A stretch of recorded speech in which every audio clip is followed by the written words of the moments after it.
सुंदर वन के जंगल में टूनी चिड़िया अपने परिवार के साथ खुशी खुशी रह रही थी। मम्मा मम्मा, हमारे स्कूल में गर्मी की छुट्टियां हो गई हैं। क्यों ना हम लोग छुट्टी के दौरान शिमला घूमने जाएं। अरे हाँ मेरी बेटी, इस बार हम लोग तुम्हारी छुट्टी में जरूर शिमला घूमने जाएंगे और बर्फ से खूब खेलेंगे। लेकिन मेरी बेटी, जाने से पहले मुझे तुम्हारे पापा से बात करनी होगी। ठीक है मम्मा, ठीक है। जब पापा घर आए तो आप उनसे बात कर लेना। कुछ देर के बाद मजदूरी करके कालू कौवा घर आ जाता है। अजी सुनते हो टूनी के पापा, टूनी के स्कूल में गर्मी की छुट्टियां हो गई हैं, तो मैं कह रही थी इस बार हम शिमला चलते हैं, बहुत मजा आएगा। हाँ पापा प्लीज पापा, चलो ना, बहुत मजा आएगा। नहीं टूनी बिटिया, हम नहीं जा सकते घूमने। क्यों नहीं जा सकते पापा? क्या बताओ टूनी, अभी तुम लोगों को घुमाने के लिए मेरे पास पैसे ही नहीं है। मैं ठहरा गरीब, मेरे पास तो तुम लोगों को खिलाने के लिए भी पैसे नहीं है। ऐसे तैसे तो मैं भोजन की व्यवस्था करता हूँ और तुम लोग शिमला घूमने की बात कर रहे हो। मैं कहाँ से लाऊंगा इतना पैसा? हे भगवान, हम लगता है अब नहीं जा पाएंगे शिमला। और टूनी रोने लगती है। टूनी बेटा, रोने की जरूरत ना है, हम जरूर जाएंगे शिमला, तुम मत रो मेरी बेटी। पर मम्मा, जब पैसे ही नहीं है तो शिमला कैसे जाएंगे? टूनी बेटा, क्यों ना हम अंडे की खेती करके अंडे बेचकर हम पैसे कमाएंगे और उस पैसे से हम शिमला घूमने जाएंगे। हाँ मम्मा, यह बिल्कुल सही है रहेगा, मैं भी आपके साथ अंडे खेती करूंगी। फिर टूनी चिड़िया और मम्मा चिड़िया अपने खेत की जुताई करके उसमें अंडों का पेड़ लगा देती हैं। ऐसे ही कुछ दिन निकल जाते हैं, फिर उन पौधों में अंडे लग जाते हैं। अरे वाह मम्मा, हमारे पेड़ों में तो बहुत सारे अंडे निकले हैं। हाँ बेटी, देखा हमारे खेत में कितने सारे अंडे उगे हैं। अब हम इसे तोड़कर और बाजार में बेचकर बहुत सारे पैसे कमाएंगे और फिर उन्हीं पैसों से शिमला घूमने जाएंगे। और फिर टूनी चिड़िया अंडे तोड़कर मार्केट में बेचने चली जाती है। अंडे ले लो, संडे हो या मंडे, रोज खाओ अंडे, प्यारे प्यारे गोल गोल अंडे।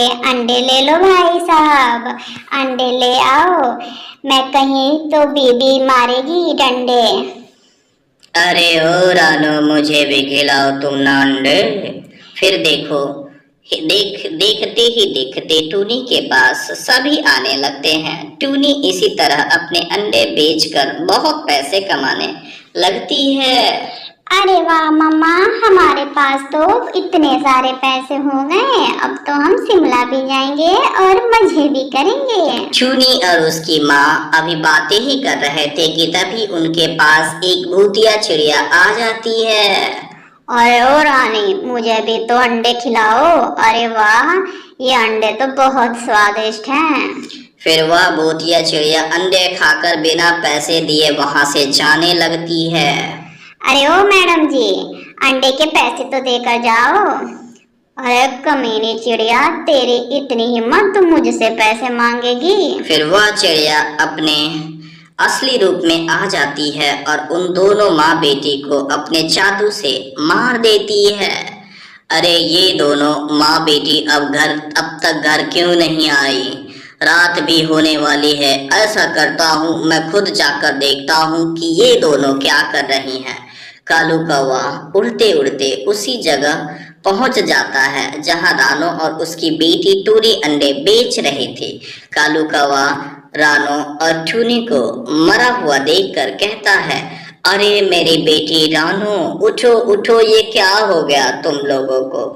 ये क्या हो गया? उठो ना, मैं तुम्हें जरूर शिमला घुमाऊंगा। तभी कालू के सामने एक पक्षी मोर जो जादूगर था वह प्रकट होता है एक परी के रूप में। देखिए ना परी जी, मेरी बेटी और मेरी बीवी उठ नहीं रहे हैं। अच्छा रुको रुको, मैं अपने जादू से देखती हूँ कि इन्हें किसने मारा है। तभी वह जादूगर अपने आईने से देख लेता है कि उन्हें इस जंगल की एक भूतनी चिड़िया ने मारा है। देखो कौवे, इन्हें एक भूतनी चिड़िया ने अपने जादू से मारा है और इनकी जान अभी उसकी जादू की छड़ी में ही कैद है। अगर वह जादू की छड़ी 24 घंटों में तुम ले आओगे तो मैं इनकी जान बचा लूंगी और ये जिंदा कर सकती हूँ मैं जरूर लाऊंगा अपनी बीवी और बेटी की जान बचाने के लिए। मैं कुछ भी कर सकता हूँ। तभी वो कौवा जंगल के गुफे के पास चला जाता है। अरे बाप रे, यहाँ तो इसके सिपाही पहरा दे रहे हैं। फिर वह एक काम करता है, कालू कुछ सेब फेंक देता है और सिपाही उसे खाने लगते हैं और वह अंदर चला जाता है। फिर वहां से कालू कौवा जादू की छड़ी ले आता है। हे जादुई छड़ी, जादू करो खड़ी खड़ी, वापस करो तुम इसकी प्राण, जो पंछियां हैं यहाँ मरी पड़ी। परी के ऐसा कहते ही वह छड़ी से दोनों उठ जाती हैं। अरे पापा, आप यहाँ क्या कर रहे हैं? फिर कालू कौवा उन्हें सारी बात बताता है। फिर वह वहां से शिमला घूमने के लिए रवाना हो जाते हैं। प्यारे दोस्तों, वीडियो पसंद आए तो लाइक शेयर सब्सक्राइब करना ना भूलें। धन्यवाद। घोंसले की कहानी। उमा एक छोटी सी बच्ची है। उमा के घर के पीछे एक बबूल का पेड़ था। उमा अपने कमरे की खिड़की से उसे देखती रहती थी। एक दिन उसने देखा कि एक चिड़िया बार बार आ जा रही है। वह अपनी चोंच में छोटे बड़े तिनके लाती, उन्हें पेड़ पर रखती और फिर दूसरे तिनके लाने चली जाती। उमा ने देखा कि एक बड़ा सुंदर सा घोंसला बनना भी शुरू हो गया है। उसने अपनी माँ से पूछा, माँ, ये चिड़िया कैसा सुंदर घोंसला बना रही है?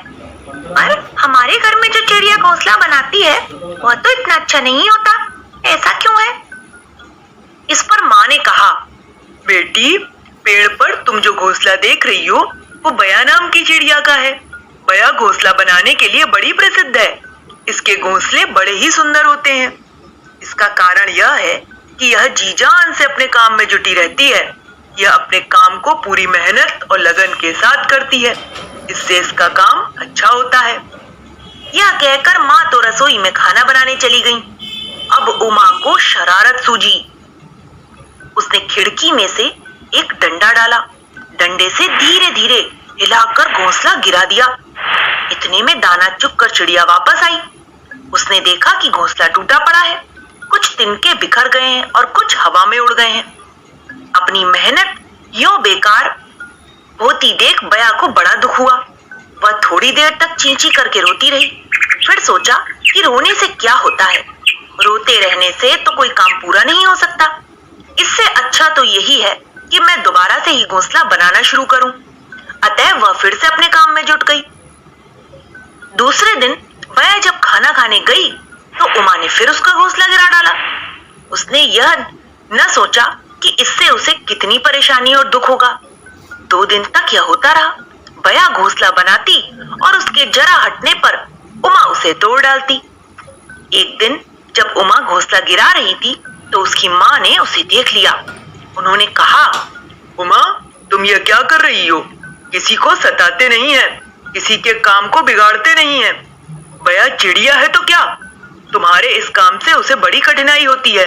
तुम्हें उसकी सहायता करनी चाहिए, उसे तंग नहीं करना चाहिए। मनुष्य हो या पशु पक्षी, किसी को परेशान नहीं करते। पर माँ की बात का भी उमा पर कोई असर नहीं हुआ। जैसे ही वह कमरे से बाहर जाती तो वह डंडा उठाकर घोंसला गिराने लगती। पर बया थी कि बार बार घोंसला बनाए जा रही थी। वह सोचती थी कभी तो उसकी मेहनत सफल होगी। माँ ने देखा कि उमा गलत काम करती जा रही है। वह उनकी बात भी नहीं मानती। उन्होंने एक उपाय सोचा। माँ ने उमा के सामने उसकी गुड़िया तोड़ दी। उस गुड़िया को उमा बहुत प्यार करती थी। प्यारी गुड़िया के 2 टुकड़े देखकर वह बड़ी दुखी हुई। वह फूट फूट कर रोने लगी। तब माँ ने कहा, मैं तुम्हारी गुड़िया जरूर जोड़ दूंगी, पर तब जबकि तुम भी बया का घोंसला बना कर आओगी।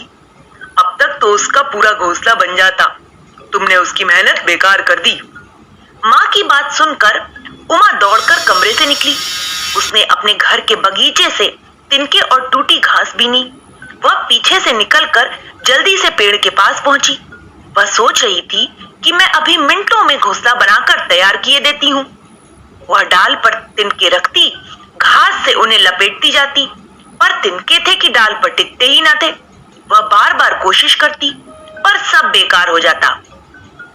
अंत में वह खींचकर पेड़ के नीचे बैठकर रोने लगी। जिसे वह छोटा सा काम समझ रही थी, वह तो बड़ा कठिन काम निकला। थोड़ी देर बाद उसे लगा कि उसके सिर पर किसी ने हाथ फिराया है।